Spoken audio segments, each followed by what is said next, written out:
asalaamaaleykum chers internautes asalaamaaleykum mbokki internet mbokki Facebook maa ngi nuyu kenn ku ci nekk sa tur ak sa sant di la jox sa wàccuwaay di ñëwaat tey ci ëttu libéraux yi ànd ceeg Langs l'Amazone de Karim ñëw ànd ak yéen ci waxtaan wu am solo waxtaan woo xamee ne lépp rek ci defar la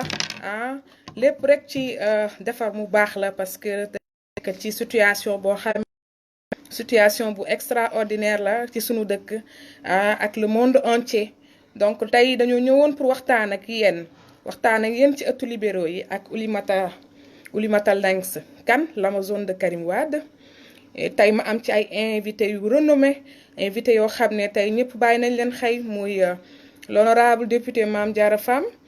Diarra Fam kenn dootu ko présenté parce que xam nañ ne taxawaayam ci assemblée nekk na taxawaay bu jéggi dayoo taxawaay boo xamee ne ñëpp rafetlu nañ ko depuis bi mu nekkee ci assemblée nekk assemblée di wane boppam di taxaw bu mat taxaw boo xam ne taxawu libéral la taxaw boo xam ne loolu la ko son excellence maître Abdoulaye Wade sant bi ñu jógee foofu di leen présenter Bachir Diawara tout le monde sait que c'est une personne humble c'est une personne bien koo xamee ne boolewul dara ki wax et puis une personne de à cœur vraiment bien, c'est une personne bien koo xam ne dafa nekk ku baax daal nekk ci parti bi di liggéeyal parti bi depuis bi ñu ko xamee ba tey. Bachir Diawara depuis avant 2012 Bachir Diawara après 2012 Bachir Diawara toujours Bachir Diawara il est là. Vraiment ñi ngi rafetlu seen teewaay tey ci ëttu libéraux yi di leen wax ne ñun ndaw yi parti démocratique sénégalais ndawi askan wi lañu ndawi Karim Meïssa Wade lañu. du ma tëb nag parce que dama doon présenter tey sunu thème bi muy prévention contre le coronavirus ñu dugal ci couvre-feu ñu dugal ci aussi audience de l'opposition parlementaire au palais ñu dugal ci les lois sollicitées par Macky Sall auprès des députés. Donc loolu yépp buñ ko gisee tey dinañ doon waxtaan bu yaatu waxtaan bi nag duñ ko commencer te nuñu wuñu son excellence maître Abdoulaye Wade,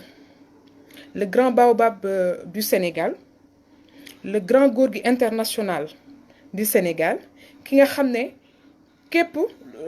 nu mu tuddati nord ba sud amul kenn koo xam ne xamul Abdoulaye Wade parce que Abdoulaye Wade taxawaay na taxawaayu Afrique taxawaay na taxawaayu Sénégal képp ku ko xam-xam ne ci loo xam ne luy doxal Sénégal luy doxal àdduna kanam ci la nekkoon. duñ ci sans pour autant tarder ñu nuyu sunu candidat Karim Meïssa Wade xale gor boobu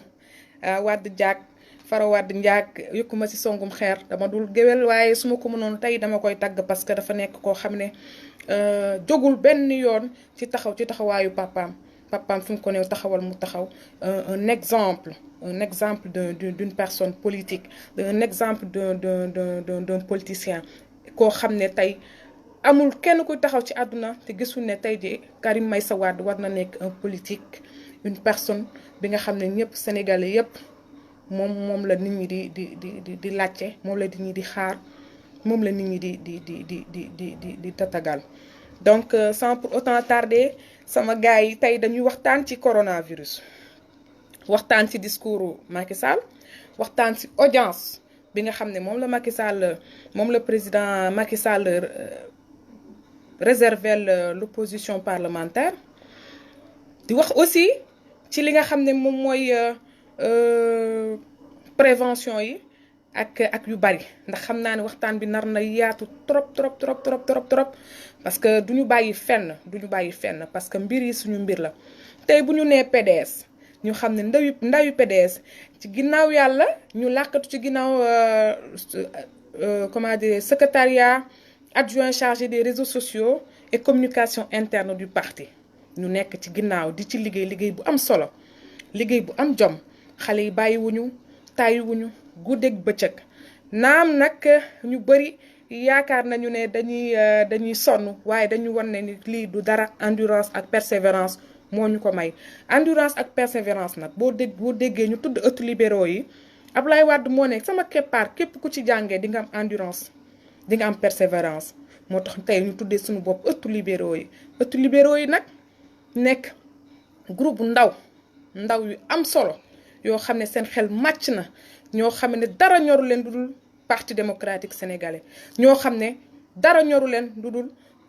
Karim Meïssa Wade jëm kanam loo xam ne dara ñoru leen lu dul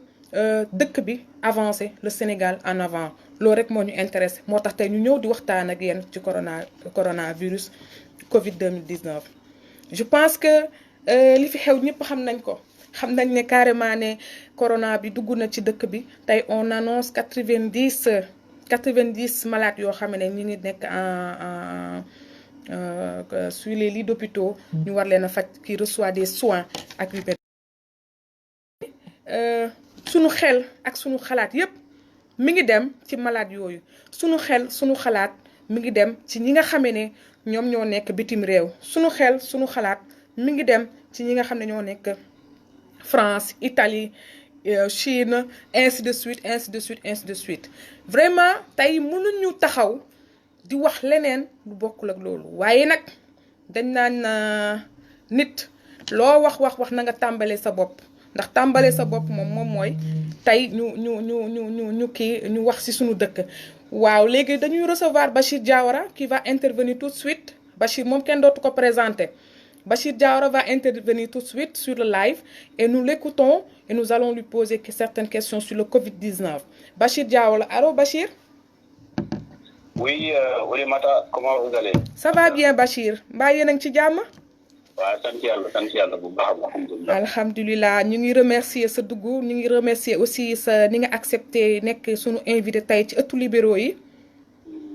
muy panel bi nga xamee ne dara ñoru ko lu dul le parti démocratique sénégalais. dara ñor ñu lu dul son excellence maître Abdoulaye Wade. Absolument. ñu gis sa taxawaay ci parti bi et vous êtes une référence au niveau de notre parti. ñu taxaw tey ne carrément duñu wax kenn parce que ñun bu ñuy invité dañuy invité ñi nga xam ne suñu biir parti la ñu nekk parce que lépp lu ñuy def c'est au nom du parti lañ koy defee. Absolument. et ñu ngi lay remercier de passage tey nag li ñu doon waxtaanee moom mooy Covid-19. boo déggee Covid-19 nag xam naa ne tey moom ça hante les esprits des Sénégalais ça hante les esprits du monde. tey kenn ku ci nekk ci Sénégal ak le monde entier xam na ne Covid-19 bi lëmbe na dëkk bi lëmbe na àdduna. léegi nag Sénégal jëloon ci ay mesures fermes. ay mesures yoo xamee ne tey même le président de la République démb barki démb def na discours de la nation def couvre-feu ci dëkk bi. et puis que nit ñi jël ay prévention yu claires. léegi yow dañ doon laaj lan mooy sa xalaat ci Covid-19 d'abord Bachir Diawara. voilà donc Oulimata maa ngi lay nuyu bu baax di nuyu libéraux yi nekk ci panel yëpp di nuyu aussi sénégalais yi lay dégg di rafetlu d'abord taxawaay bi parce que je pense que bi ngeen commencé ba léegi wax dëgg yàlla gis nañ jéego yi ngeen teg gën a dëgëral parti démocratique sénégalais. Bachir mën nañu yokk ton bi tuuti pour que ñu mën la dégg. waaw donc man ni gis naa ne bi ngeen commencé ba léegi yaa ngeen ni def liggéey bu am solo. jërëjëf. mu nekk loo xam ne vraiment ñëpp ñoo ko rafetlu. jërëjëf. donc pour dugg ci actualité bi très rapidement mu jëm ci wàllu Covid-19 bi. loolu dafa nekk loo xam ne lu dal ci askanu àdduna la. effectivement. mu nekk loo xam ne kenn xalaatu ko woon peut-être.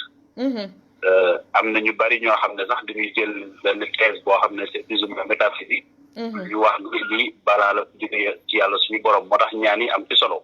mais bu ñu ñëwee du point de vue temporel. ak disposition pratique yi nga xam ne réew mu ne ci àdduna bi yaa ngi koy jël ngir sàggandiku. yaakaar naa ni am na jéego yu bari yoo xam ne ñu ngi koy rafetlu ci taxawaayu réew mi de manière générale su ma nee taxawaayu réew mi. d'abord dama ci jiital maturité peuple sénégalais bi. parce que gis naa ni peuple sénégalais bi. jël na Covid-19 au sérieux. tey jii boo def ci mbedd yi wala nga dem ci yenn place publique yi da nga gis nit ñi ni ñuy fàggandikoo. dana ko ci nekk ñi muy jëlee ay dispositions. donte na sax am na ci ay zones yoo xam ne des zones récalcitrantes. ba léegi nii am na liggéey bi foo war a def. loolu yaakaar naa ni autorités yi ñoom ñoo war a jël seen responsabilité. maintenant par rapport ak taxawaayu nguur gi ñun yaakaar nañ ni bi ñu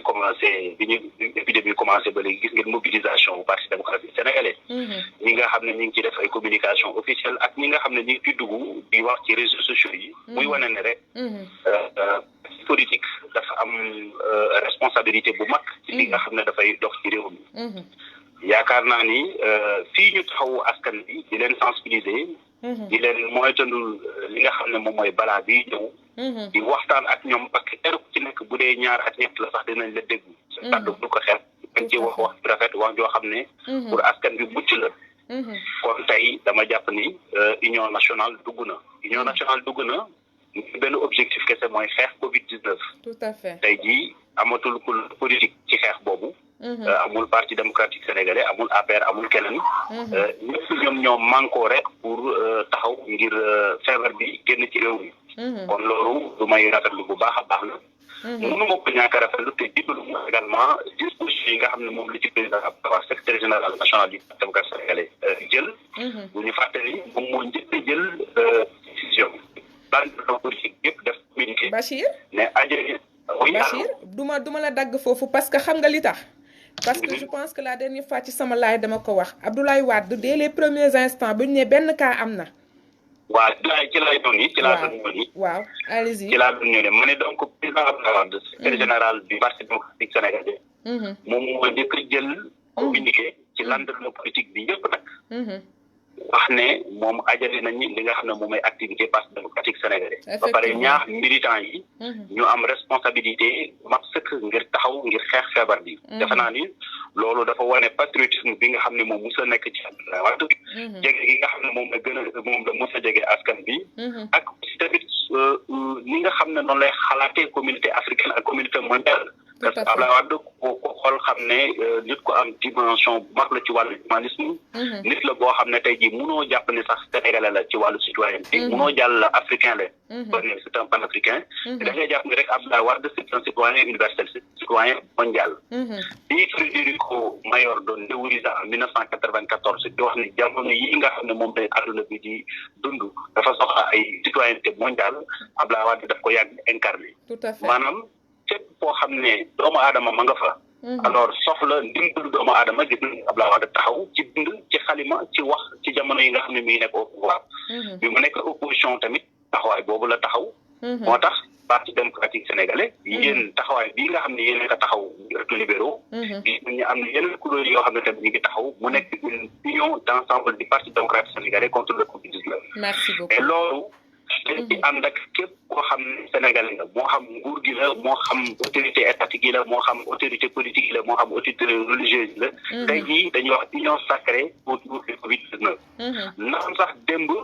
bi ñuy ci biir état d'urgence premier jour bi. am na ay actes yoo xam ne gis ngeen liñ ci taxaw ñun ñëpp dañ ko condamné woon moom mooy barbarie bi nga xam ne gisoon nañ ko kaari ay nit leen. leen doole mu nekk loo xam ne ñun ñëpp dañu taxaw ne loolu warul am ci Sénégal surtout bu ñu toll ci jamono ji nga xam ne parce que ñu ngi ci 2020. xam nga àdduna bi war nañu xool yeneen concept ci wàllu démocratie yeneen doxalin ci wàllu démocratie suñu réew waroon na joxe beneen image bu image yi 1960. mu nekk loo xam ne askan bi yëpp dañu marché tey ci suba ak koy lakkalu mais aussi ci ñu ngi rafetlu responsabilité bu police nationale à travers sa branche de communication mooy la DIRPA. bi ñu reconnaître am na ay excès yu am et que ñoom dinañ jël ay matuwaay pour punir ñi nga xam ne ñoo ñoo def loolu dafa nekk loo xam ne ñun ñëpp dañ ko rafetlu. donc muy organisation de droits de l'homme yi. muy Sénégal yi nga xam ne jàmm lañ xam ci Sénégal def lu rafet la ñu xam ci Sénégal ñun ñëpp dañu taxaw condamné ko mais ñoom ñi aussi tamit gannaaw fi rafetlu nañu taxawaay bi nga xam ne moom la police bi ne dina ko ci taxaw. yaakaar naa ni fii réew mi toll. war na am une synergie entre c'est-à-dire peuple sénégalais bi ak police nationale bi. loolu rek moom mooy mën a tax ñu mën a xeex li nga xam ne moom mooy jàngoro bi. parce que comme nee nañu jàngoro bi dafa nekk loo xam ne nit moo koy jox moromam te nit moom mooy déplacé wu fekk moromam. yaakaar naa ni tey jii képp koo xam ne jël nga disposition toog sa kër. jàpp naa ni da nga biir n'est-ce pas da nga def lu rëy pour société bi. effectivement loolu ñu waruñ ko xeeb ku ci nekk war na ci farlu bu baax a baax ñi nga xam ne amuñu conscience te loolu ñu gën leen conscientiser ci loolu daal mooy taxawaay bi nga xam ne ñun fas yéene nañ ko taxaw en tant que parti démocratique sénégalais di rafetlu aussi ndaje bi nga xam ne président Macky Sall woote na ko woo ci classe politique bi li nga xam ne moom mooy ndaje boobu Bachir ci daje boobu dama la ci bëggoon am lu ma li ci poser question tuuti pour nga mën ñu cee tontu parce que doy nga ma ci xel boobu doy nga ma ci xalaat boobu pour ma mën la ko ci poser parce que tout le temps yaa ngi wane sa xel mu màcc ci classe politique bi particulièrement pour le compte du PDS li ma la doon laajte moom mooy parce que man benn remarque laa def mooy Macky Sall dafa def discours le président Macky Sall autant pour moi dafa def discours avant-hier def discours ba pare jël ay mesures yoo xam ne da koo teg ba pare soogay le lendemain mu soogay woo opposition parlementaire léegi nag mënuñoo xam exactement lan la waxanteeg ñoom ci biir audience yooyu ñu dugal mais man lenn laa doon laajte est-ce que ça aurait pas été mieux mu recevoir opposition parlementaire bi ba pare mu soogay décréter wala mu jël les mesures. loolu mu doon démarche bi nga xam ne c'était idéal loolu mooy li nga xam ne tey jii ñun ñuy def ndax tey jii ku xool ci li xew ci yeneen réew yi bëgguma tudd souvent France parce que bëgguma ñu jàpp ni France mu mooy référence bi mais dinaa ko tudd exemple la ci côté boobu gis na ni Macron dafa waxtaan ak li nga xam ne moom mooy classe politique bi waxtaan ak ñoom. ci yenn mesures la ñuy jël ak naka la ñuy def ba génn ci situation bi du côté ak volet bi économique yëpp dafa nekk loo xam ne amul contestation ndax nit ñi dañ ko waxtaanee. alors moi je pense aussi loolu mooy li nga xam ne nekk na reproche bu may def par rapport à la démarche. man li ma jàpp moom dañu waroon woo nit ñi waxtaan ak ñoom. gis na ni ñu leen di yóbbu sa xalaat. parti démocratique Sénégal bi muy dem dafa yóbbu xalaatam Ousmane Sonko bi muy dem dafa yóbbu xalaatam. am na yenn parti yoo xam ne dem nañu yóbbu xalaat nee nañu ñu yóbbu memorandum. loolu jàpp naa ni lu am njëriñ la pour sookantal ba tax na beneen yoon bu lii amate ci réew mi. balaa ñoo def dara war nañu mën a consulter. li nga xam ne ñoom ñoo nekk ci classe politique bi parce que tamit ci réew mi la ñu bokk te li nga xam ne moom moo préoccupé état bi tey bi je pense que moo préoccupé au même titre.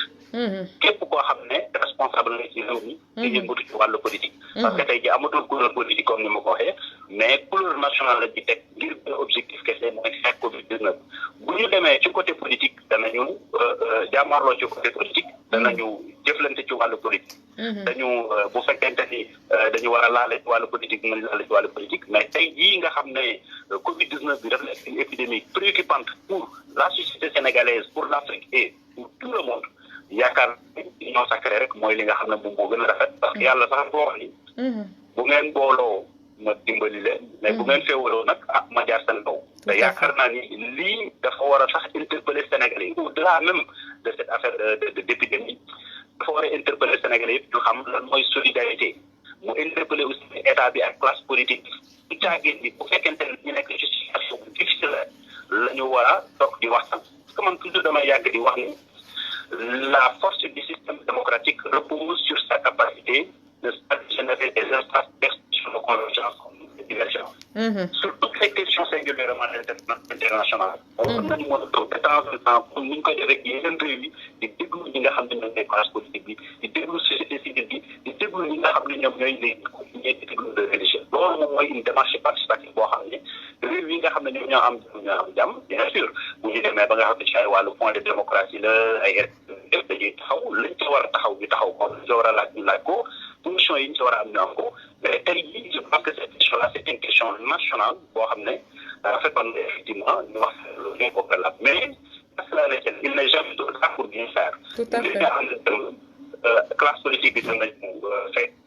xam nañu ne état bi nañ leen waxtaan ak ñoom yaakaar nañu bu ñu jógee ci dynamique boobu mesures yi nga xam ne dinañ ko appliquer dina ma personnellement on a toll ni 50 milliards dafa néew par rapport ak li nga xam ne moom la ñu war a dundalee askan bi. moom lañu war a jàppale askan bi moom dama jàpp ne lu néew la. jàpp naa également waroon nañ ko gën a organiser parce que transparence ñu xeebal loo nekk loo xam ne comme dafa war a gis askan bi ñu nekk loo xam ne ëllëg dañuy toog naan lii kat dañ koy jël ngir mbiru politique dañ ko war wala def nangam pour yëpp dafa laajoon quand même waxtaan pour que ñu bañ a egg ci yenn situation d'impasse. Et je pense que la position de Ousmane Sonko quoique bokkuñu parti mais war na tax rek ñu jox pertinence ci li nga xam ne maa ngi koy expliquer tout à l'heure moom mooy le souci de concertation avant toute action. parce que démb gis nañu jël nañu position plus ou moins contraire alors à certaines dispositions prises par le président de la République donte nag président de la République moo am prérogative moom définir la politique de la nation jël ay dogal mais c'est-à-dire que d'usage pour des questions de commodité démocratique pour des questions de commodité sociale il serait bon bu ñuy engagé ci yu mel ni waxtaan am loolu def naa ni mooy gën a baax kenn ku jëriñ taataan si xel donc maa ngi lay gërëm bu baax. waaw wax ji rafet na fi nga terminé moom mooy que ne normalement comme Ousmane Sonko bokkoo leen parti mais li mu wax ci cadre boobu ànd nga ceeg moom. parce que tey position yi mu am wax dëgg yàlla loolu kenn du ko ko bañal. même fekkee ko parti politique parce que ñëw na fekk si njiitu réew mi. def na li ko war. déglu na ko aussi tamit def na li ko war. waaye aussi tamit xamal na ko ni lii ak lii ak. buñ ko waxtaanee wax bi bu moo gën te yaakaar naa ne position boobu moom laa fi développé tout à l'heure. waaw macha allah Bachir macha allah parce que man lii laa doon xaar ci yow je savais que boo intervenir ci live bi di nga joxe notre point de vue parce que tey mën naa ne la ma mënut a wax Bachir mën na ko compléter parce que man fa may fattoo fa la ma Bachir di jëlee Bachir. ëttu libéraux yi ñu ngi lay gërëm bu baax ci sa teewaay tey ci sunu live tey bi. di la remercier bu baax di la ñaanal aussi sa taxawaay gën a sax gën a màcc yàlla may la kàttan ñaanal yéen ñëpp di ñaan parti démocratique sénégalais gën a dëgër. merci beaucoup amiin amiin koy ñëpp moom mooy la reconquête du pouvoir ànd koog suñu candidat Karim Wade. amiin yàlla may ñu nit ñu kenn ci situation yi nga xam ne moom la ñu nekkee ñu ngi épidémie yàlla na ci yàlla génne àdduna. amiin ndax loolu rek moom mooy njëriñ doomu aadama yi loolu rek. tey jii bi ñoo nekk véritablement menace du Covid-19.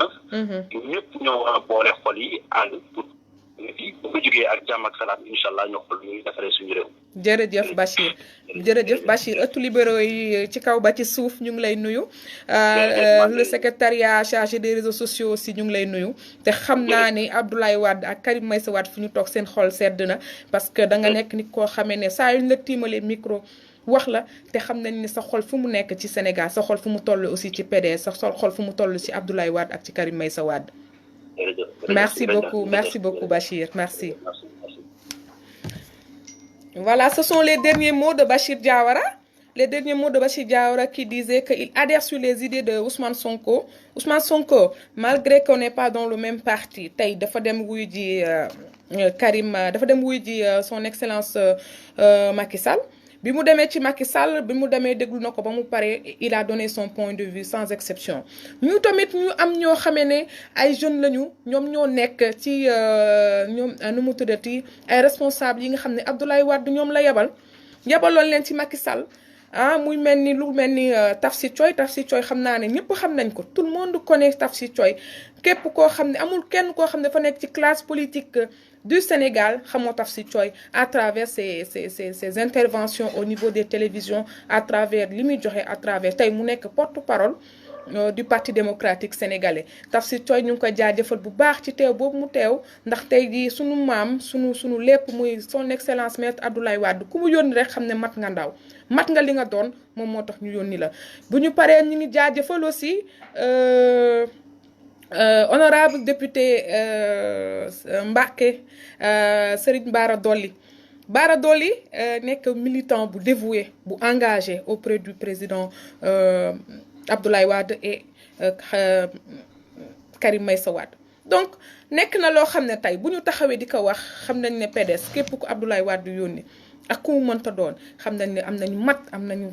koo xam ne ku dal ba ñu xam ne dinañ ci mën a kii Tafsir Coy a fait un discours extraordinaire bi bu génnee nee na carrément nous sommes derrière le président de la République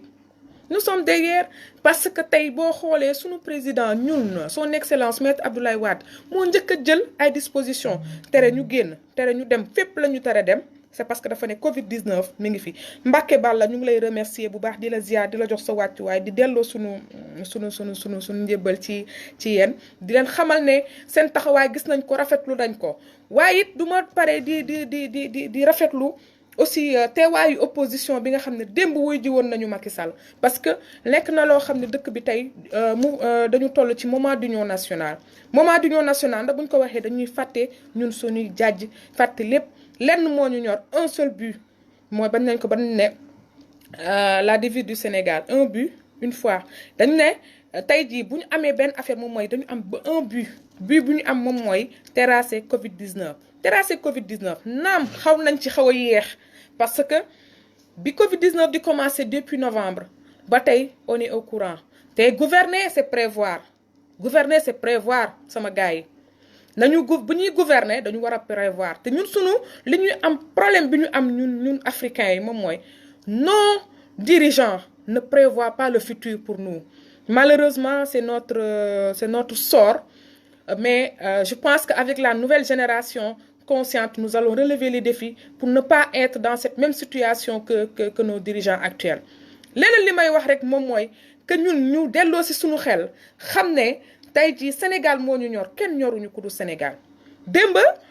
Macky Sall def couvre-feu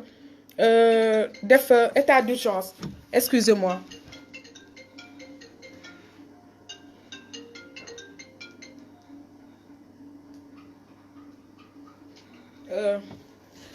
def état d'urgence boo xamee ne bi mu wootee dafa ne carrément état d'urgence bi moom mooy maanaam dañu war a ñun suñu bopp kenn ku nekk toog sa kër à partir de 20h ñu gis lu doy waar ci dëkk bi lu ñaaw loo xamee ne bi mu defee état d'urgence boobu am na loo xamee ne après loolu xew na fi muy maanaam man mii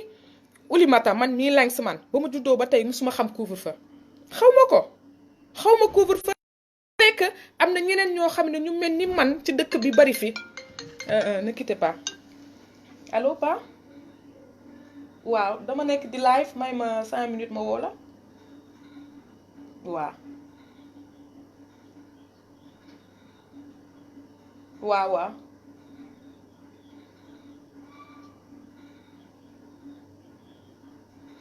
xaaral ma live après ma woo la maa ngi en direct nii waaw excusez-moi parce que sama papa moo ma doon woo sama papa bu may woo nag damay bàyyi lépp lu may def wuyu ko parce que mooy sama kilifa waaw dama doon wax rek ne leen il faut que ñu delloo si suñu xel ñu xool ne force de l'ordre yi nga xam ne tey bu ñu leen woowee tey teg leen ci tali bi pour ñu def force de l'ordre la force de l'ordre moom mooy ñu ranger ordre ci dëkk bi mais pas ñu semer le désordre parce que hier c'était compliqué moi-même j'ai vu des femmes yi nga xam ne dañu jël di leen dóor te jigéen nga dóor jigéen xamoo ndax dafa nekk en état de grossesse xamoo ndax santé may na ko xamoo ndax tey jii li mu nekkee nii ndax dóor yi nga koy dóor arrangé wu ko et puis ki nga xam ne yaa ngi koy dóor te fayiwul nga continuer di ko dóor et c'est lâche c'est très lâche man je tenais à dénigrer cela pour dire autant aussi que la population sénégalaise doit être consciente ñu xam ne li ñuy wax ni muy Covid-19 bi c'est une réalité qui se passe dans le monde on ne peut pas nag ñuy taxer à chaque fois les Africains yéen buñ leen dóoru doo leen bàyyi buñ leen saagaw doo leen bàyyi il faut qu'on le refuse parce que on est au 21e siècle tey l'an 2020 war nañu fekk foo xam ne peut-être naam xamuñu couvre-feu mais buñ leen ne toog leen seen kër parce que on a donné les détails de la définition du couvre-feu ñu toog seen kër et puis je ne cautionne pas aussi la violence ñun force de l'ordre ñun nous sommes vos frères et sœurs ñi ngeen di génn ci mbedd mi tey ji boo leen dóoree frère u jàmbur xamoo leen ndax seen frère dina génn keneen ci yéen moo koy dóoraat donc soyons conscients dans ce qu'on est en train de faire parce que tey ji li mel ni Covid-19 mi ngi def benn bataille psychologique bu muy def ci sénégalais benn bataille psychologique bu muy def ci monde bi ak ñi nga xam ne ñoom ñoo koy kii léegi nag yéen boo leen si yokkee duñu dóor wala duñu toroxal donc c'est autre chose boo gisee jël kilifa xamoo ndax dafa jóge liggéey et puis état bi war na jël ay mesures yoo xam ne yu concret mu mën ko téye ci affaire heure de travail yi parce que bu fekkee nit ki dafa wàcc 17h war a ñibbi ba jam ñaajo wala mu war a jóge jam ñaajo ñëw xëy si dafay métti si moom que yenn heures yi soit ñii di liggéey ak ñi nga xam ne ñoo yor ay employés ñu wàññi seen heure de travail yi pour nit ñi di teel a ñibbi seen kër yi comme loolu la ñu décrété waaw loolu daal laa amoon lu may wax ci côté boobu sans pour autant tarder on va appeler Mame Diarra Fam mu def intervention ci sunu biir parce que Mame Diarra voilà Mame Diarra dinañ ko woo léegi mu def intervention parce que nekk na koo xam ne Mame Diarra Fam c'est une personne bi nga xamee ne biir parti bi la bokk ci dafa nekk Mame Diarra Fam nekk na koo xam ne ci parti bi la bokk nekk na koo xamee ne depuis Abdoulaye Wade teg ay affaire am Mame Diarra Fam depuis bi mu jógee mu ngi dox ci li nga xam ne mooy jàmm di nga dox ci li nga xam ne moom mooy li ko parti bi sant Mame Diarra Fam nekk député à l'Assemblée nationale nekk koo xam ne un député bi une député autant pour moi xaw ma nu ma ko mën a waxee parce que député bu am pas-pas ci li muy def la am yëg-yëg ci li muy def la koo xam ne kenn naatable wu ko ci assemblée nationale parce que bu ñu koy doogay xam mu commencé di làkk ay italien et tout donc aussi muy def benn liggéey bu am solo ci diaspora bi ñu bàyyi Mame Diarra Fam joxe avion voilà salaamaaleykum tata Mame Diarra sa présentation fort na ah waaw na nga def bàyyi ci jàmm ñu ngi ci jàmm bu baax tata Mame Diarra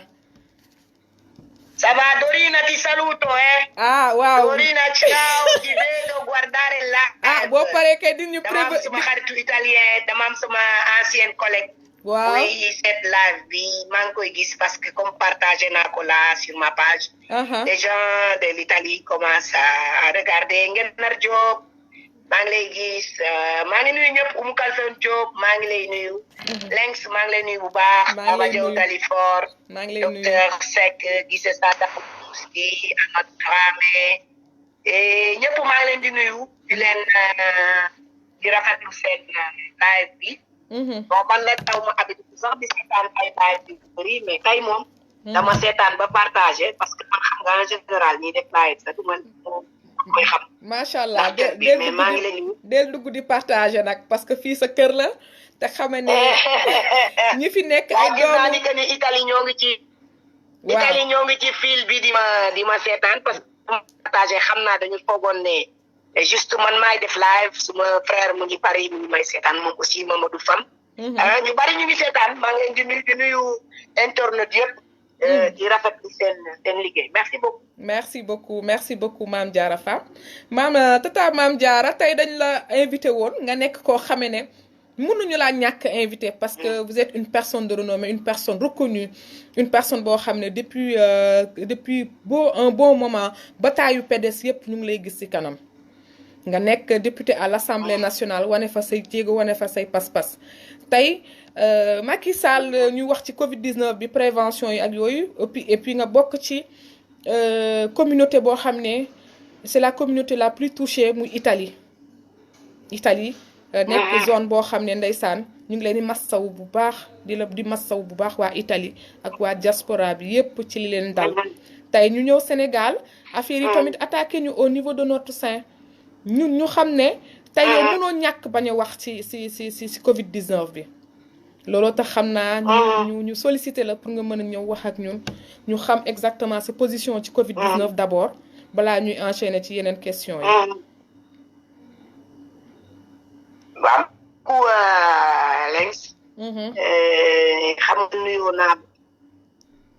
naa ba pare mais dama lay wax rek que ni. loolu dal Italie. nga xamante ni ñu préparé Chine. di dox. ba yàlla def mu nekk Italie. ba yàlla def ñu ni France la nekk. tey ñuy wax ni ci Sénégal lañ toll. xam nga métit rek mënu ko passer parce que le Sénégal est un pays transversal de sa transversalité. boo ko dee xool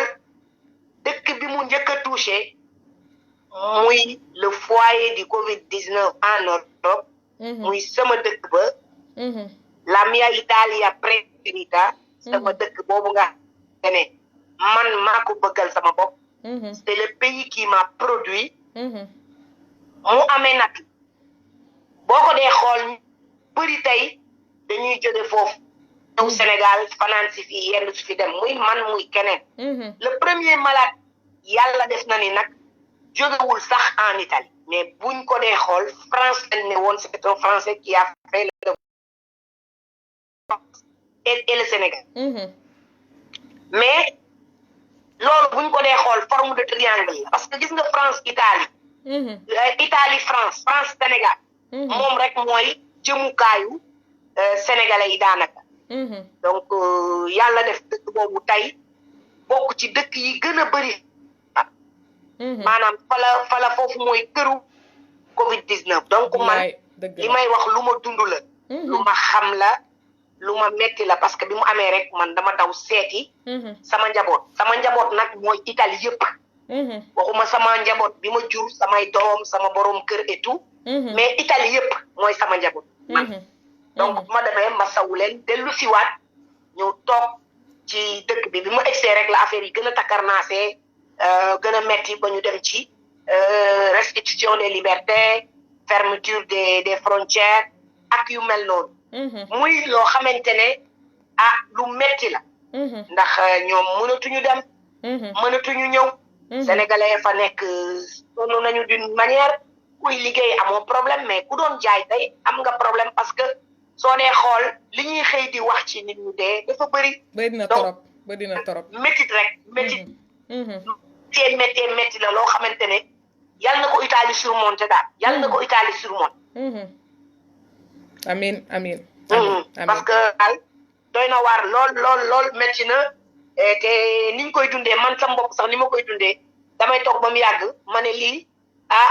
lii moom du mën a baax ci man parce que man daf may métti daal yenn saa yi damay stressé d'une façon man sama bopp sax defe naa ne ñuy feebar te du ñoo ma tane parce que man ni ma koy dundee daf xaw a métti ci man. loolu ak yow ak ñun ñëpp nag parce que tey man parfois ma toog ba mu yàgg ma ne man defe naa feebar bi dal Sénégalais sax moo gën a garaaw Covid 19 muy stress bi ñu nekkee stress bi doy na waa trop ci dëkk bi nit ñi amatuñu sax dañu stressé bu baax sax dañu stressé waaye maam Diarra Fam ñu jóge ci cadre boobu ñu ñëw ci nga xamee ne moom mooy Sénégal parce que tamit bu ñu nee Sénégal dëkku teranga la Sénégal dëkku jàmm Sénégal ñun bu ñuy wax ci Sénégal duñ fi pare parce que moo ñu ñor malgré que àdduna bi yëpp dëkk yëpp ngi wax ak seen dëkk ñun nag Sénégal moo ñu ñor c'est au Sénégal bu méttee ba métti ñun ñooy bokk gaal gi dem ñibbi donc tey ñu xam ne Sénégal président de la République son excellence Macky Sall dafa jël ay prévention contre Covid 19 bi jël ay prévention yu doy waar def couvre-feu léegi bi mu defee couvre-feu ba pare déclaré def couvre-feu ba pare le lendemain mu jël audience l'opposition parlementaire léegi nag dañ doon bëgg a xam seen xalaat ci loolu ak yéen taxawaay bi ngeen ci war a taxawaay en tant que parlementaire ba pare parti bi nga xam ne lan la ñu sant ak ñun lan la ñuy kii parce que ñun ay ndaw lañu ci biir parti bi ko yeneen suñuy kilifa lépp lu ñu mën mooy sàkku seen xam-xam sàkku seeni digle pour ñu mën ko ñun exécuter ak ñi nga xam ne mooy internautes yi nga xam ne ñoo ñuy seetaan te réeree mbir yenn information yi ñu ngi lay déggu Mame Diarra Fam. jërëjëf Oulimata une nouvelle fois. merci. ma wax ni rek dama def keroog benn émission face to face. par la suite j'ai entendu ay nit yuy dem. ne dafay am journaliste dañuy def question piège parce que waruñu wax ni Abdoulaye Wade waxul ci contexte bañ ko laajee la je viens à votre question pour amale ko je vais vous dire que Abdoulaye Wade dañu waajoon ngeen def benn targal waaj jaaykat waaye leneen mais ca contexte ba mu xam ne fii la ñu jëm moom mu gis ko rappelé ko mais contexte bi ñuy laajee question wu lu tax Abdoulaye Wade waxul bokkul ak contexte boobu parce que Abdoulaye Wade jamono bii nii man mii sax dama ko bëggoon mu wax parce que waxam dafay dalal xel Abdoulaye Wade lii Macky Sall bëgg tey muy union des cœurs commencé ko ci rappeler l'opposition parlementaire non seulement l'opposition parlementaire mais aussi les chefs de parti parce que bu fekkente ne Macky Sall daf doon recevoir seule l'opposition parlementaire moi je pense que opposition parlementaire dafa am groupe parlementaire ak groupe des non inscrits man ci groupe parlementaire bi laa bokk l'unique groupe parlementaire de l'Assemblée nationale du Sénégal tout à fait donc groupe parlementaire boobu recevoir ko moom rek mais ni mu ko recevoir avec la manière parce que ku ci nekk chef de parti wala nga yore député à l'Assemblée nationale te yore parti dafa la invité mais bi muy recevoir le groupe parlementaire dafa composé d'une délégation tout à fait donc il a reçu l'unique groupe parlementaire de l'opposition avec la manière tout à fait yaa ngi dégg mais yàlla def na ni Abdoulaye Wade son visionnaire quel voit boo xamante ni commencé il prévoit non seulement il voit mais il prévoit gis nga li ñuy wax couvre-feu ñun waa parti démocratique sénégalais Abdoulaye Wade def nañu ci couvre-feu depuis 1 mois dëgg la loolu moom mën naa ko seede parce que loolu laa doon wax ak léegi ak Bachir ñun Abdoulaye Wade def nañu ci couvre-feu depuis 1 mois loolu laa doon vous voyez que y a des députés ñun amoon nañ ay voyage parlementaire mais am na voyage parlementaire yoo xamante ne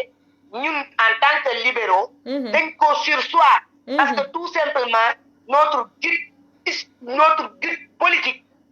bu ma neexee sax ma ni spirituel parce que Serigne Touba Cheikh Mountakha Bachir moo ne boole na ko ci magum murid yi suñu guide politique moo ñu ne bu leen demati ci ay lan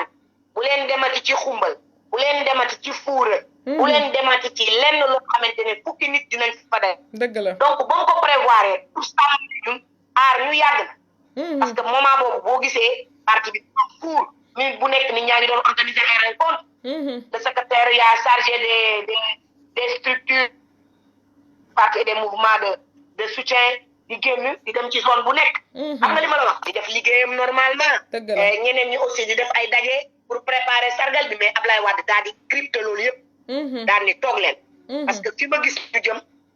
man comprendre naa ko mais yéen comprendre ku leen biñ nee toog leen nit ñi dañu xaaju ballon yëpp peer parce que dañ ni mais yow dara xewagul Sénégal pa bi di wax nañ toog ñun ñu ngi doon waaji def lii ñun ñu ngi doon waaji def lii mais ku xamul woon Ablaye Wade mooy xalaatee noonu parce que moom bañ na du c'est pas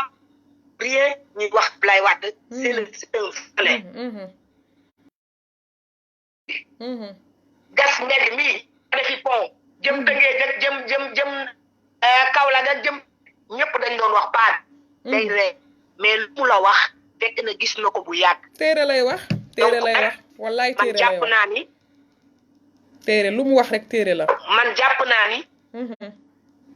kuy gis la parce que barki dem bi ñuy wax benn malade moo am Sénégal nit moo ko fi indi tey ñu naan ñu ngi ci 90 malades presque 1000 personne n'est à l'abri personne n'est à l'abri loolu moom dëgg la moom il faut personne n'est à l'abri limiter les dégâts c'est rester chez soi toog sa kër state a casa li italien yi di wax state a casa et siete stati mooy dëgg nit ñi loolu noonu Ablaye Wade gis na ko bu yàgg donc nag président Macky li mu def tey li mu def démb lu war la recevoir opposition parlementaire bi ak opposition bi en général nag ñoom ñun suñu position leer na naan li président Ablaye Wade wax ñun moom lañu wax li mu waxul ñun romb nañ koy dem suñu yoon nekkul ci loolu dafa wax ni l'union des cœurs xeex àndandoo dooleelante xeex Covid-19 donc ñun aussi li Ablaye Wade wax rek lañ wax ñoo ngi ci ginnaaw moom bu nee nañ àndandoo ñu àndandoo bu nee duñu àndandoowuñ waaye comme moom dañ ne nañ àndandoo xeex Covid-19 parti bi ak ñun ñi nga xamante ne ñooy parlementaires yi ak yépp ñi ngi ci ginnaaw président Macky Sall ba noon bii ñu am muy un noon commun ñu xeex ko ba mu jóg fii mais man j'avais prévu nag parce que man mon appel de dimanche maa ngi ko def émission maa ngi ko enregistré mercredi mais l'appel dafa mel ni a été très bien entendu parce que man j'ai dit que ni problème bi rek ci la président occasionné wu pour woo ñëpp remercier leen mais non seulement dajale opposition bi waxtaan ak ñoom mu àndandoo def l'union des cœurs xeex Covid bi ma xamee ne Macky Sall ak ñu ko woon ñu ngi déglu nit ñi parce que dama fi def live mercredi passé ñu wax ne ñi nga xam ne tey ñu ngi ci région yi ak village yi ñi nga xam ne dégguñu olof ñi ngi def ay sensibilisation ci télé yi di def ay sensibilisation ci rajo yi ñooñu dégguñu français ñoo xam ne dégguñu français dégguñu olof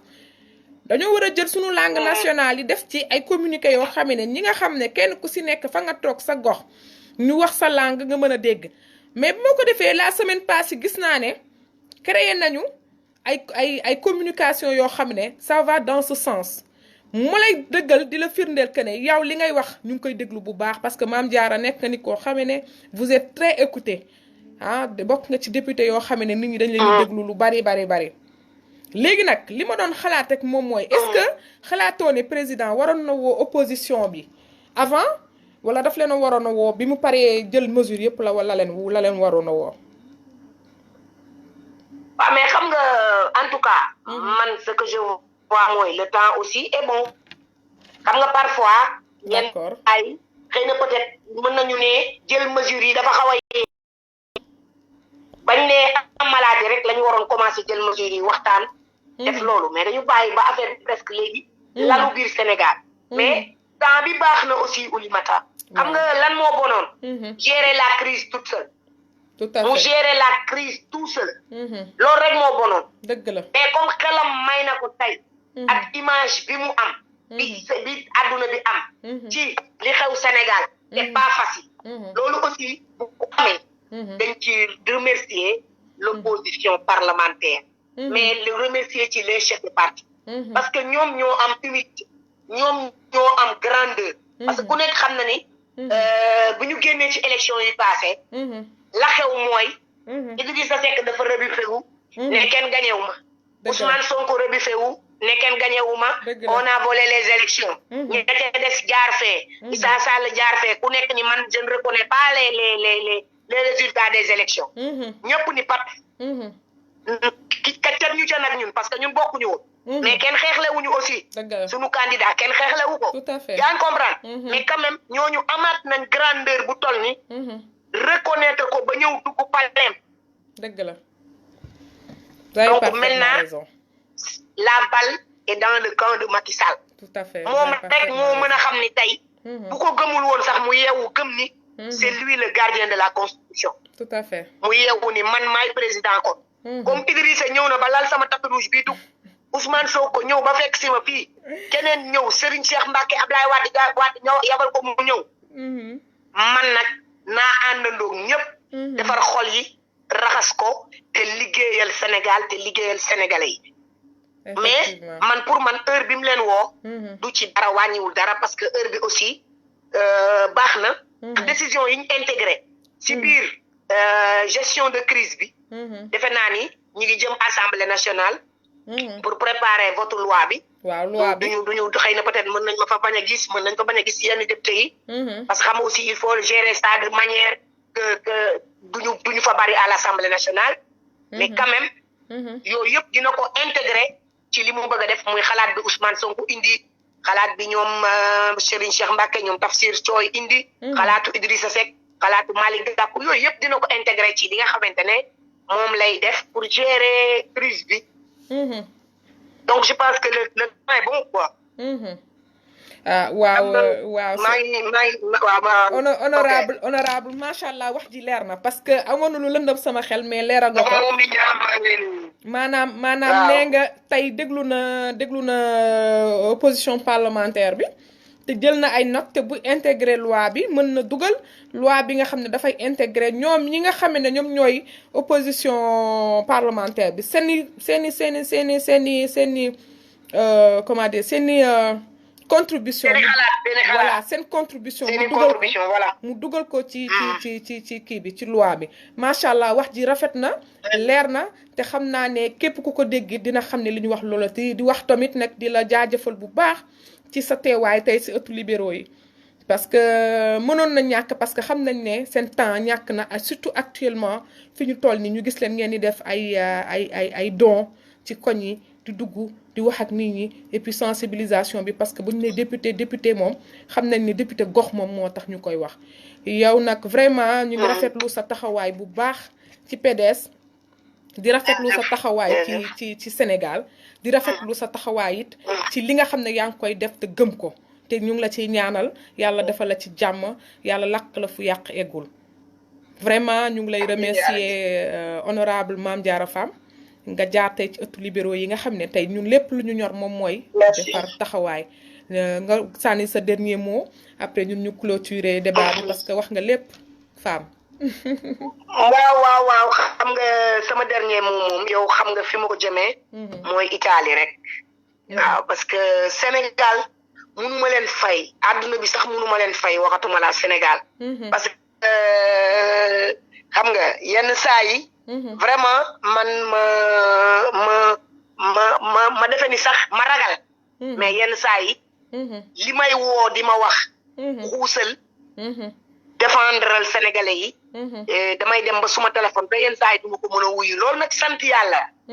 mais aussi man dama am ñoo xamante ni ñoo ma indi Sénégal waxuma ñoo ma fi indi parce que dëkkuma fi mais ñoom ñoo voté ma ñëw à l'Assemblée nationale ginnaaw bi président Abdoulaye Wade amee ci man kóolute ba bàyyi ma ci biir listam le frère Karim Meïssa Wade am ci man kóolute ba bàyyi ma ci biir listam la fédération PDS d'Italie parce que xam nga nit ku nekk xëyul li cëpp dëgg la ma gagné ay primaire dëgg la ñu jàpp ci sénégalais yépp jàpp ci dëgg la ma ñëw Assemblée nationale Oulimata sénégalais yooyu tey ñoom ñoo jaaxle italien yooyu tey ñoom ñoo jaaxle xam nga man du ma woyantu sax mais damay xëy suba teel rek naan Italia tedesca bon hymne national du Sénégal Italie saa yu ma xëyee léegi moom laay woy Forza Italia ndeysaan Forza Italia ndeysaan non dobbiamo inginocchiarci Forza Italia inchallah Forza Italia macha allah loolu rek laay wax parce que su ma ko waxee rek toujours damay sama rangoon day tuuru parce que dëkk boobu man dama ko bëgg man bëriwuma lu may voyager Oulimata macha allah j'ai les moyens mais bëriwuma lu may voyager parce que tellement man je me sens très bien en Italie su ma duggee Italie fu nekk xam naa fa dama daan wax dama doon tooñ benn nit ñi ko sama oto bi su ma ci toogee su ma ko nee demal ma bërëb sàngam sax mu demal ma fa moom dong parce que dama miin Italie dama ko xam dama ko bëgg su ma sañoon dara du leen dal Forza Italia loolu moom seede nañ ko te xam nañ ne ci ngay taxaw ci ngay dox ci ngay wax macha allah Mame Diarra Fam saa yu ma jullee damay ñaan yàlla na ko fi yàlla yamale di yàlla yamale ko fépp ci mbooleem réew di ñaan yàlla Sénégal yal nañu suñu mag ñi suñu ñaan yu baax yu mag yi yal nañu aar yal nañu sàmm maa ngi ñaan yàlla bu ci kenn lay benn bakkan maa ngi ñaanal ministre de la santé yal na am ndam ci Covid 19 maa ngi ñaanal président Macky Sall yal na am ndam ci Covid 19 ndax bu ci amee ndam ñun ñëpp ñu am ci ndam yàlla bu ci kenn feebar Oulimata maa ngi leen di ziar di nuyuwaat ñëpp ñu ngi lay fay bu baax waaw ñi siiw ak fële ñoom waa Sardeña waa Milan gaa yaa ngi ci de gaa yaa ngi ci de Alessandro Cali waaw macha allah munoo wax ñëpp jërëjëf Mame Diarra Fam c'est sur ces derniers mots que Mame Diarra Fam a terminé son intervention pour dire que mi ngi ñaanal ñëpp mi ngi jox ñëpp seen wàccuwaay waa Italia brava Italia donc waa Italie xamal leen ne seen doom Mame Diarra Fam bi nga xamee ne moom moo leen teewal fii ci assemblée nationale mi ngi dox jéego bu am solo boobu waa ñu continuer rek ci waxtaan yu tuuti rek ñu clôturer ko parce que heure baa ngi dem te xam naa ne ñiy taxaw di seetaan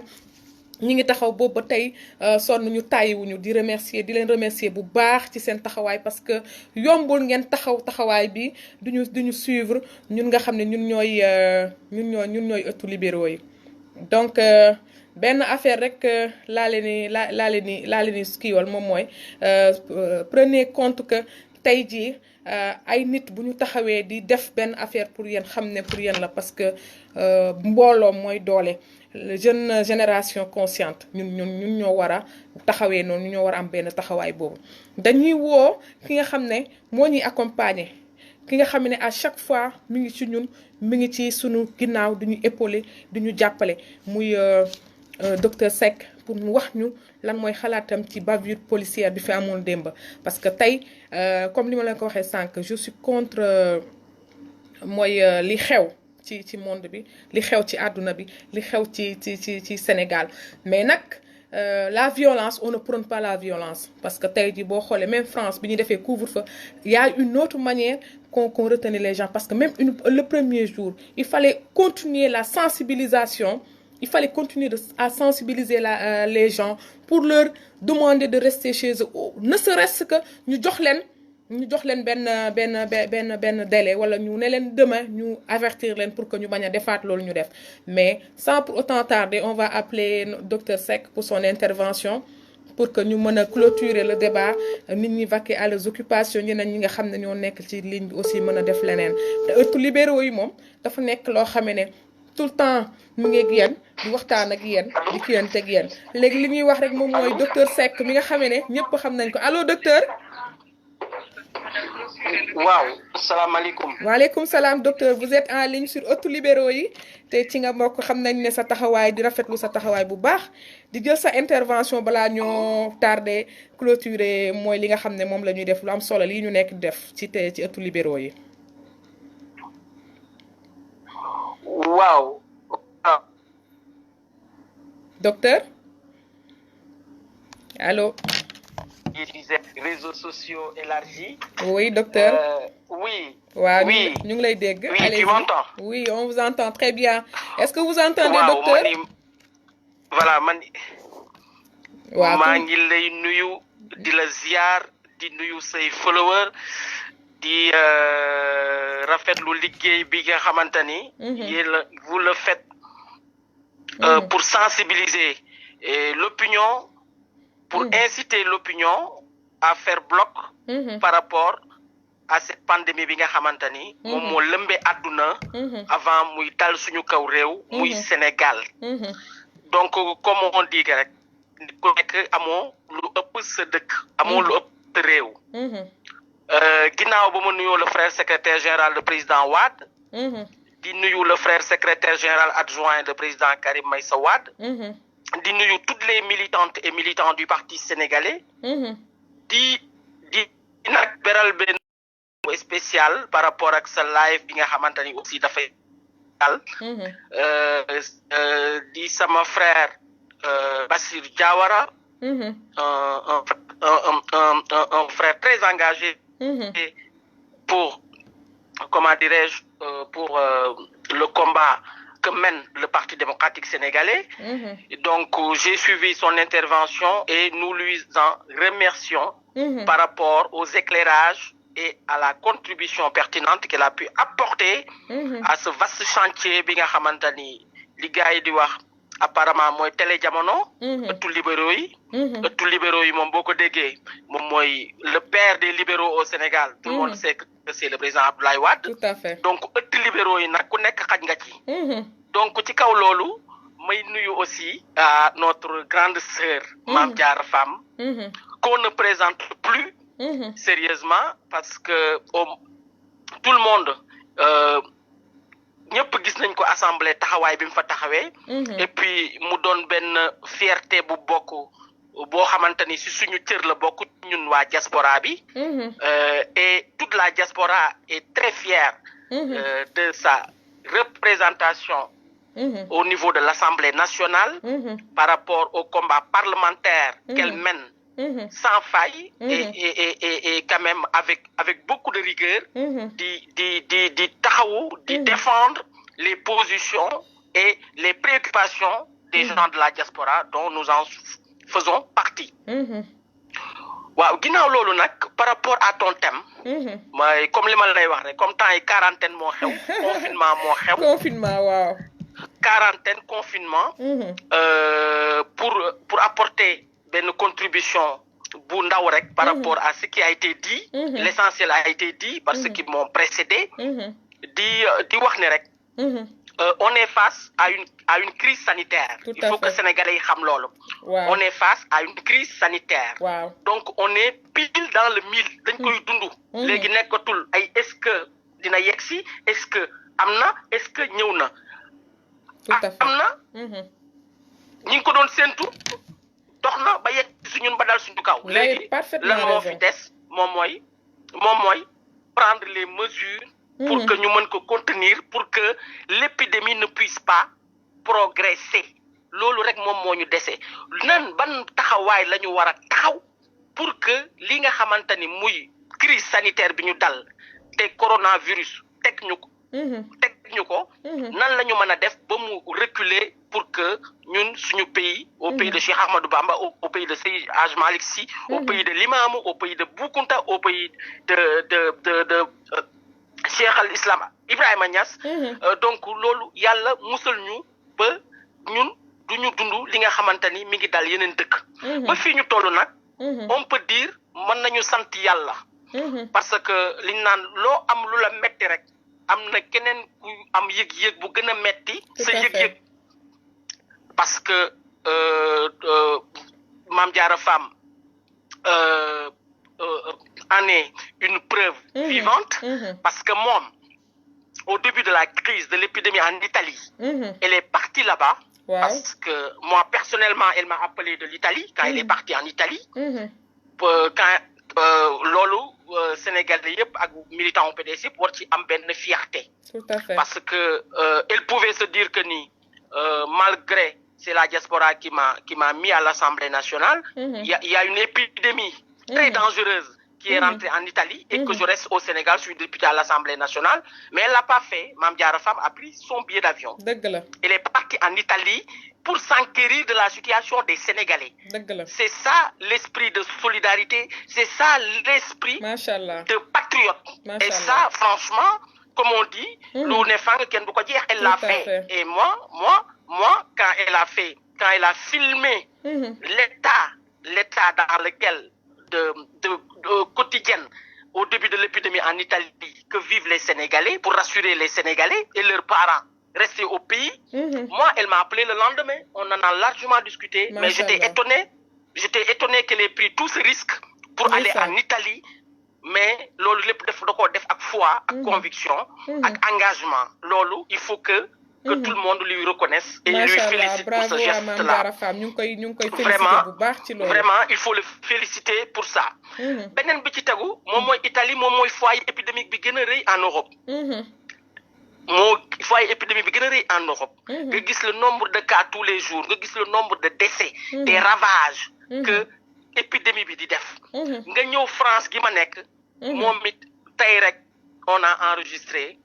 231 morts tey rek bisu tey bi 231 morts. looy wax ni docteur le 6 231 morts. Tey jii nag aujourd'hui on a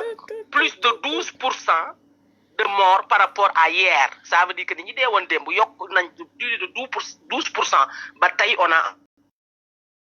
Ça devient difficile alors. Pour que suñu mbokk sénégalais yi war a xam le niveau de dangerosité de cette épidémie, le niveau de dangerosité de cette pandémie, que ni France, le système sanitaire de la France, le système de santé de la France, c'est l'une des meilleures au monde, l'une des meilleures, supérieure même aux États-Unis, supérieure à l'Allemagne, supérieure à l'Italie. C'est le meilleur système de santé au monde. Et pourtant, ils enregistrent plus de morts. En dehors de l'Italie, et l'Espagne, c'est la France qui enregistre plus de morts en Europe. Incroyable. Donc, pour vous dire que personne n'est à l'abri. Personne, j'ai vu même dans les commentaires, les gens donner des informations. Le virus ne connaît pas qui est roi. Donc, le prince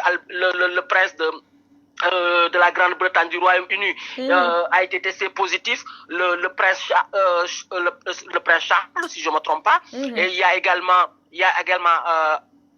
le prince de Monaco qui a été testé positif. Pour vous dire que ni virus bi xamul bour, xamul président, xamul ministre, xamul serigne, xamul badola. Man le prince tay dima wax ni bima déggé né le prince a été détecté positif dama tiit sax mané non c'est incroyable parce que ce sont des choses yi nga xamé né c'est extraordinaire parce que tay dëkk bi tollu na fo xamné docteur, ce que vous dites est très important. Continuez s'il vous plaît. Donc absolument, donc pour vous dire que ñun nañu delloo si suñu xel ni lii lu am la, lii lu wér la. Et puis une de nos symboles, il faut que les Sénégalais l'intègrent et toute l'Afrique. Une de nos symboles dans la musique africaine, Manu Dibango, nga xamanteni on le présente pas, un célèbre musicien très connu est mort du coronavirus hier à Paris, est mort du coronavirus hier à Paris. Donc pour vous dire que il faut que les gens soient conscients et se ressaisissent pour dire que pour accompagner les mesures de l'État, comme tu l'as rappelé tout à l'heure, on l'a déjà dit dans votre émission, on l'a dit dans l'émission de Jotaï Oumou, on a dit que l'État a pris la bonne mesure. Là, on n'est pas dans la politique politicienne, on est face à un problème de crise sanitaire et toute bonne mesure est la bienvenue et toute bonne mesure doit être accompagnée parce que virus bi xamul ku nekk pouvoir ku nekk opposition xamul ku am ak ku ñàkk virus bi ñëpp lay dal toute tranche d'âge toute tranche dans la pyramide sociétale il n'épargne personne. Donc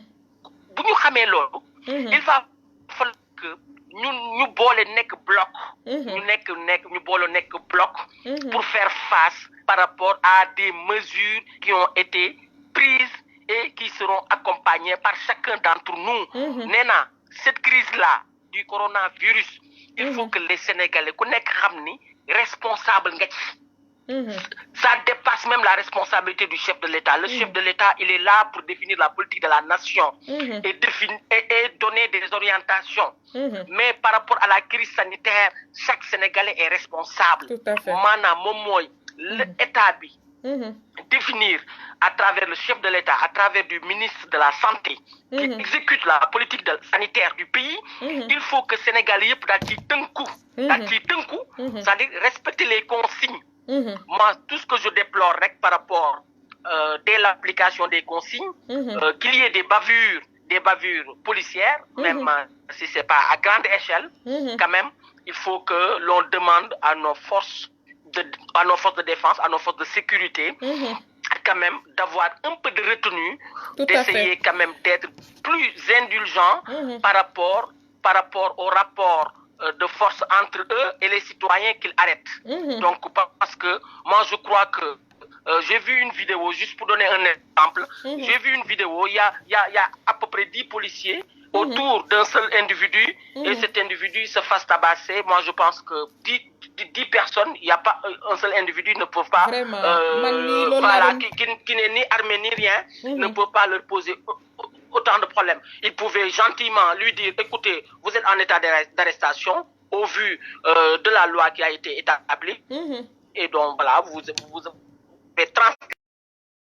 au poste point barre. Faites une garde vue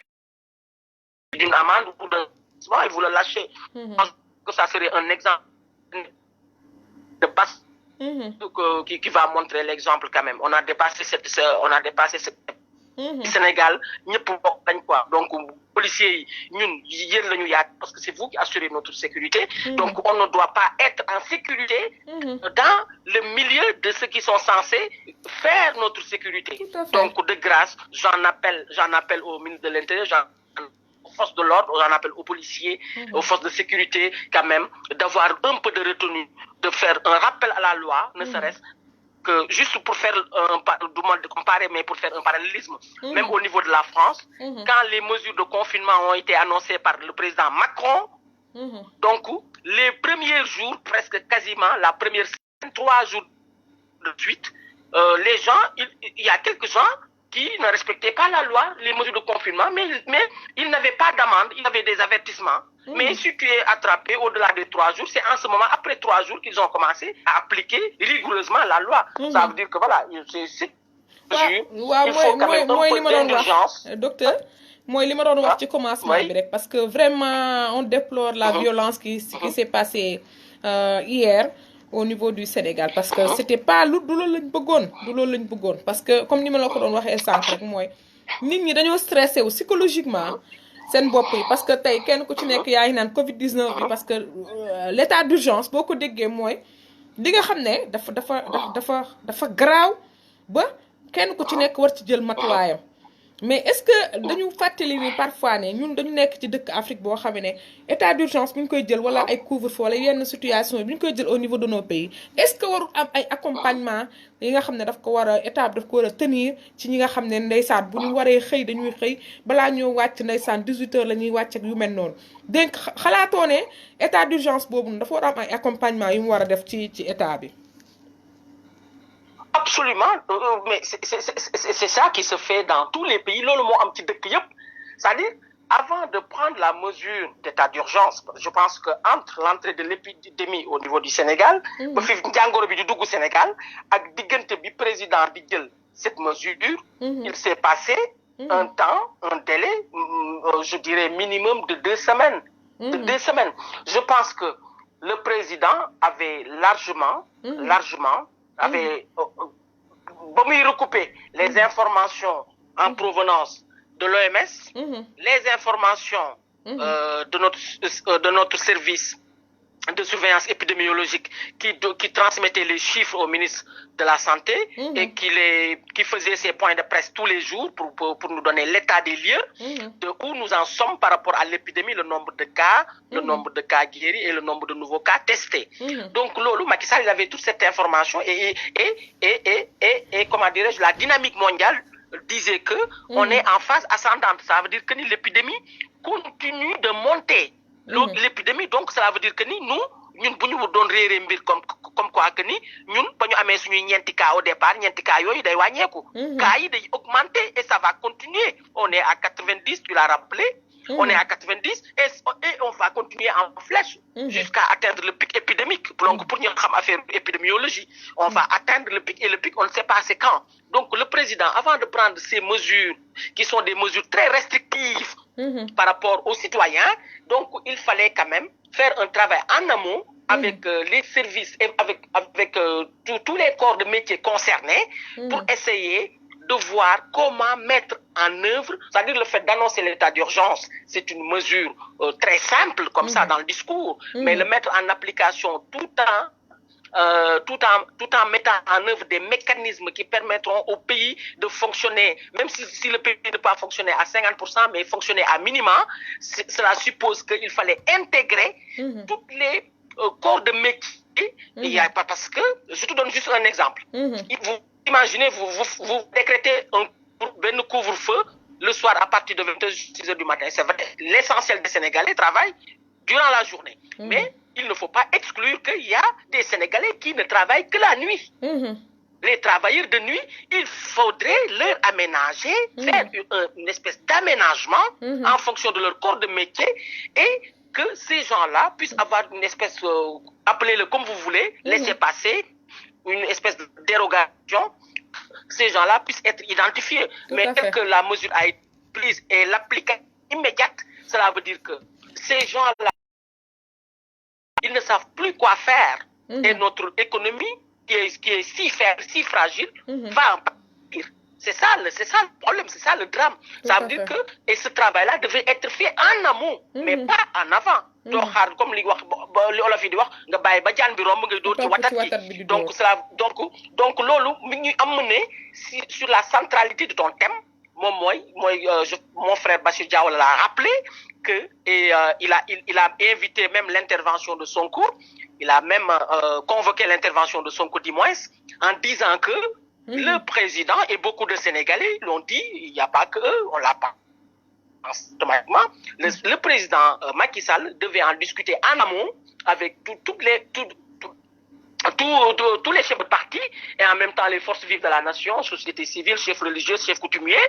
pour leur annoncer et recueillir leur avis, recueillir leur position, recueillir leurs suggestions, recueillir leurs recommandations et en faire une synthèse avant d'annoncer la mesure. C'est ça qui allait nous épargner, qui allait nous éviter le fait que on a décrété un état d'urgence sans mesure d'accompagnement dans l'immédiat et l'état d'urgence est rentré dans l'immédiat et avec quand même de la violence qui se rajoute à la psychose que chaque Sénégalais a par rapport à l'épidémie de coronavirus. C'est-à-dire, on ne rajoute pas de la violence à la psychose. C'est-à-dire, vous amplifiez la situation, vous ne l'atténuez pas. C'est pour ça que j'ai déploré le fait que nos forces de sécurité qui font partie de la nation, qui font partie de nous, qui sont garants de notre sécurité individuelle. Donc, je leur demande encore une fois et solennellement qu'ils fassent preuve un peu de retenue et de pédagogie, voilà, pour quand même laisser une période de tolérance de 40 à 72 heures avant, qui va constituer une période de rappel à la loi pour les transgresseurs de la loi. Donc, et après, au-delà de ces 48 ou 72 heures, après, ils peuvent appliquer la loi dans toute sa rigueur et les mesures dans toute leur rigueur. Vous avez parfaitement raison. C'est sur ce plan-là que je veux dire qu'on est un pays tolérant, Sénégal, on dit qu'on est un pays tolérant, un pays de qui, et on voit ces formes de violence, c'est pas compatible, c'est pas compatible et c'est déplorable et c'est dommage.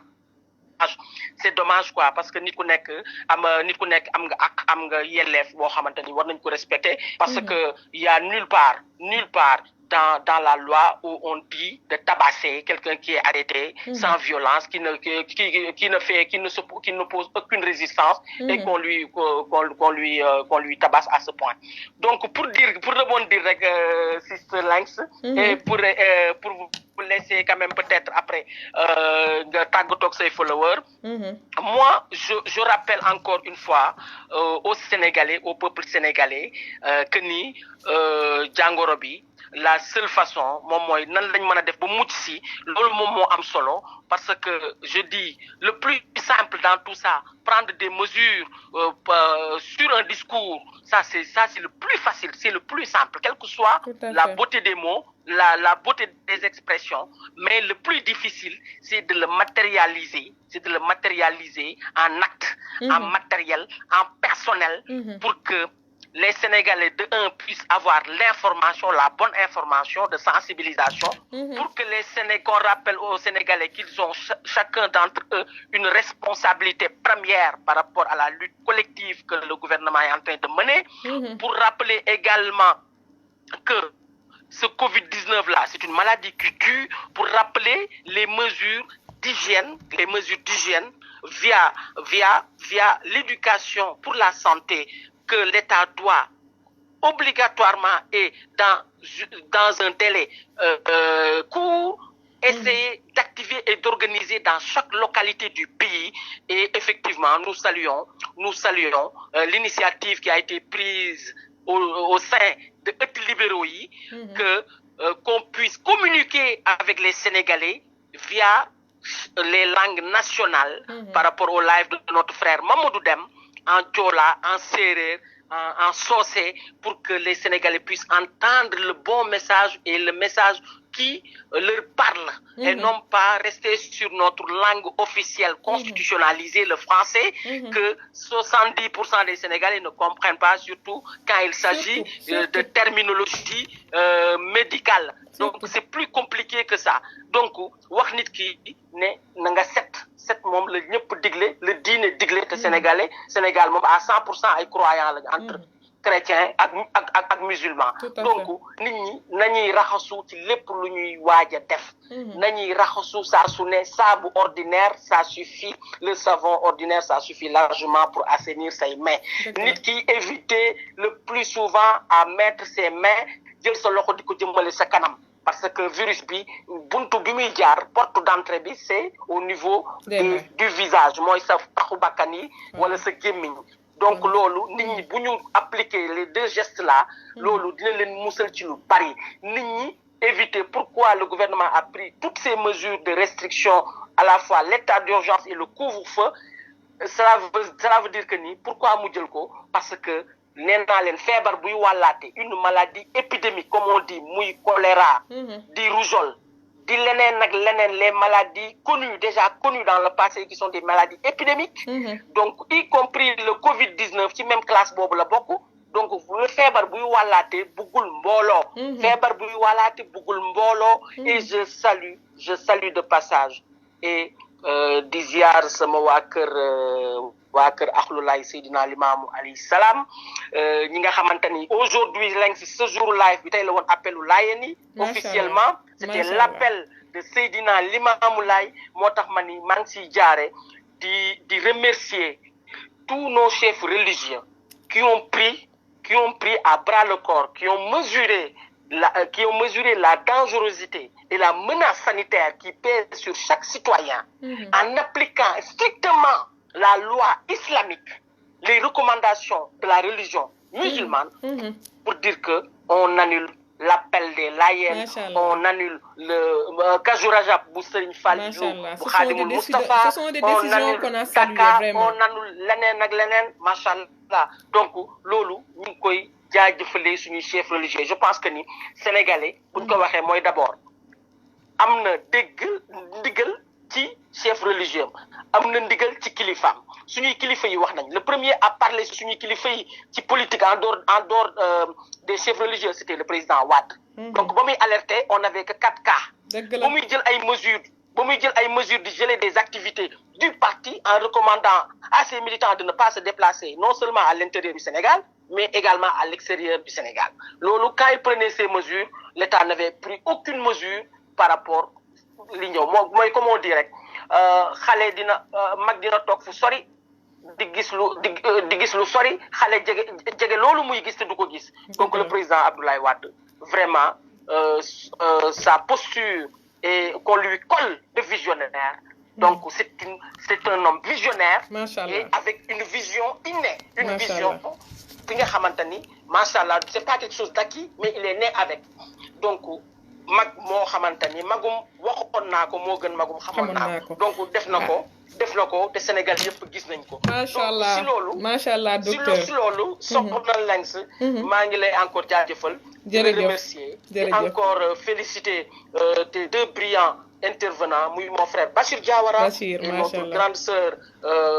Forza Italia, Mam Diara Femme, nga xamanteni wax deug yalla mi ngi taxaw taxaway bu mucc ayib par rapport à ce contre le coronavirus. Donc di len jaajëfal, di len remercier vous l'équipe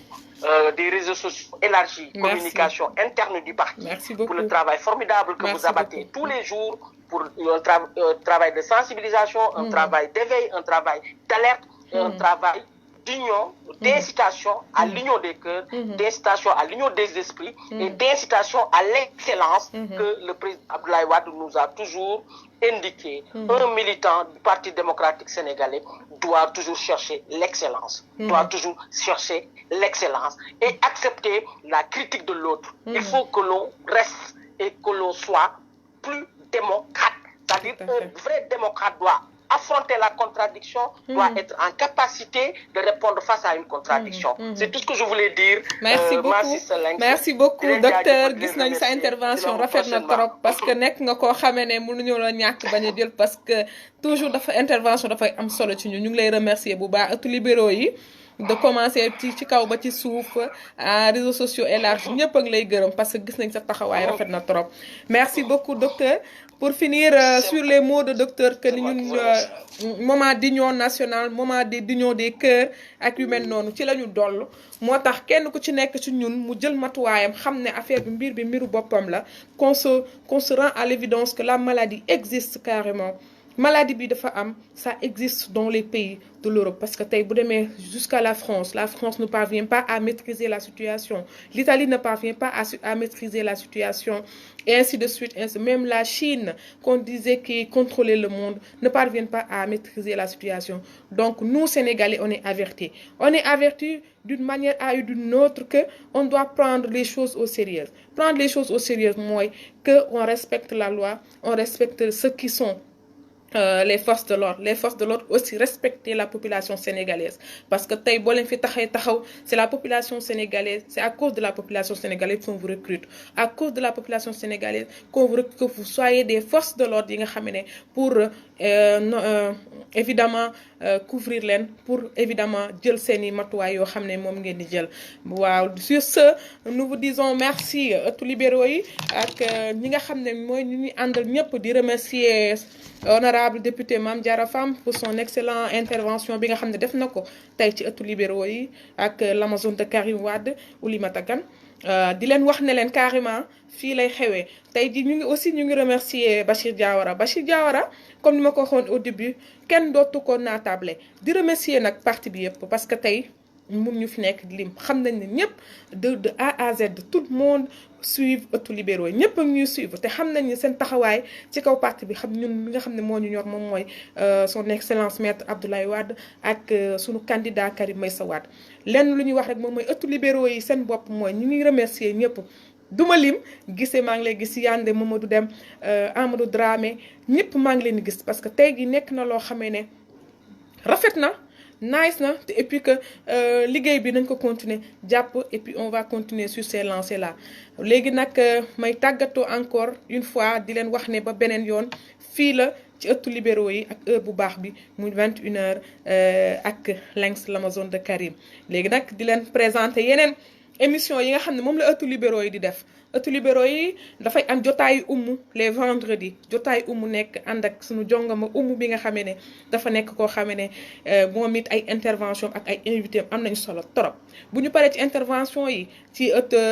jotaayu Oumou les vendredis. Les samedis, on a l'éditorial. L'éditorial, c'est un bébé de Euth libéraux. Bébé de Euth libéraux, ce sont, on prend les trucs de l'actualité, vous avez les éditoriaux de Mamadou Seck, docteur Mamadou Seck, vous aurez l'éditorial de Alfousseni Diallo, notre frère Alfousseni Diallo de France, vous aurez l'éditorial de Oumou, la grande Oumou. Donc, yoyep, digen ko ci am. Buñu démé les lundis, vous avez les chroniques de Pape. Les chroniques de Pape, mom xam ngeen ko. Les lundis aussi, nous avons le live de Mamadou Dem, Batou Askanui. Les dimanches aussi, vous avez les quinzaines de Amadou Dramé. Donc, Euth libéraux idal, scotché à Euth libéraux et vous aurez toutes les informations du Parti démocratique sénégalais, vous aurez toutes les informations du pays et on discutera entre fraternité entre frères et sœurs, parce que c'est ce que Abdoulaye Wade nous a appris, c'est ce que Karim Meïssa Wade nous demande de faire. Donc nous vous remercions sur ce et vous dire à la prochaine fois. Merci beaucoup.